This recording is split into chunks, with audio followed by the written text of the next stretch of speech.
24. Questioning, quote, active thermitic material discovered in dust, unquote, from the 9/11 World Trade Center Catastrophe. Why has this new paper been published now by Jones, Harrod et al.? What important 9/11 evidence are Steve Jones and the co-authors ignoring or unable to address? This is a quickly composed article posted as a response to the recycled and morphing thermitic theory, which has again been dressed up in what appears to be an authentic scientific paper. As all 9/11 researchers should know, appearances can be deceptive. So let's scratch the veneer of apparent credibility and look at the evidence and issues Steve Jones and his cohorts won't address. Could Jones, Harrod et al. Have published this paper because too many people are finding out about Hurricane Erin parked outside New York City on 9/11? Are they also realizing the connection of the effects seen at the WTC to those of the Hutchison effect? Exactly what is the Bentham Open Journal? It costs $800 to get a paper published on there. Perhaps it's too much to expect or ask reviewers to look into the background of the evidence as a way of validating the paper. Though the editor-in-chief is listed, no other details about reviewers on the editorial board are available apart from their name and country, i.e. their qualifications and areas of specialism are not listed, at least not on this page.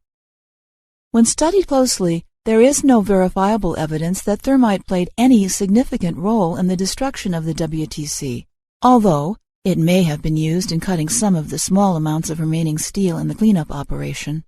If it were truly significant, why didn't Jones and his team submit his research in their legal challenges to NIST?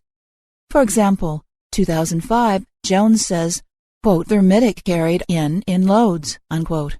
And in 2006, Jones says, quote, probably thermite and superthermite, unquote. 2008, Jones says, quote, paint on thermite. 2009, Jones says, quote, active thermitic compounds. So which one is correct?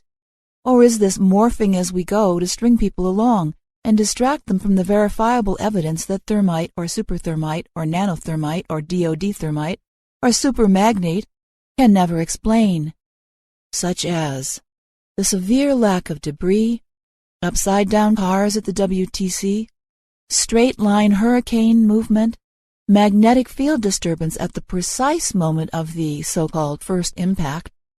Recently, I compiled a list of questions and comments regarding Steve Jones and his research. I've reproduced slightly modified versions of some of the points here. 1. Stephen E. Jones and a group of people submitted an RFC to NIST regarding the NC STAR reports for WTC 1 and 2. Why do these documents not mention molten metal anywhere in them? Why does it not mention Professor Jones' own thermite tests, which are said to be, quote, conclusive, unquote? 2. On May 8, 2008, Professor Stephen Jones suggests the towers could have been destroyed with the help of paint-on thermite. Why? 3. Can authors comment on or explain inverted cars near the WTC on 9/11 and the exploding cars reported by witnesses such as Patricia Androvic, and the exploding Scott packs or oxygen tanks reported by some firefighters? 4. Can the authors comment on the proximity of Hurricane Erin to New York City during the events of 9/11? Was he aware of its proximity and existence? 5. Are the authors going to submit a key TAM fraud case against NIST contractors, as Professors Morgan Reynolds and Judy Wood have done? Dr. Judy Wood's case is currently under appeal. Now let's have a look at some other things that Dr. Steve Jones has suggested. Steve Jones suggested 9/11 truthers should irradiate themselves. See Chapter 6. About 30 seconds in, Jones says, okay, one other exercise is that we have learned that with the evidence we can learn a great deal. So if there is an event, and we won't even name a city, let's just say an American city, blamed on Iran, certainly there will be 9/11 truthers nearby. And I hope they realize the importance of collecting a sample, whether that's dust or radiation, having a radiation detector handy if you've got one, whether it's a Geiger.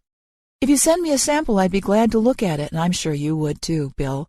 So if there is such an event, the reason I'm emphasizing this is because it's a bit of a warning. If there are perpetrators thinking about such another 9/11, they better think twice, because 9/11 truthers are out there. We are watching. We will get samples. We know what to do. Evidence-based studies. We can do very quickly, and we can put an end to lies on the next 9/11 if it inaudible, which I hope we'll avoid, is what I'm trying to say." Unquote. Steve Jones denies that 70 stories of WTC steel turned to dust. Instead, he says it, quote, "shook and fell." Unquote. Stephen Jones suggests it's safe to dip wet fingers in molten metal. What has this got to do with what happened at the WTC? It's all about the cover-up of free energy. But some people who were previously involved in the cold fusion cover-up don't want you to realize that.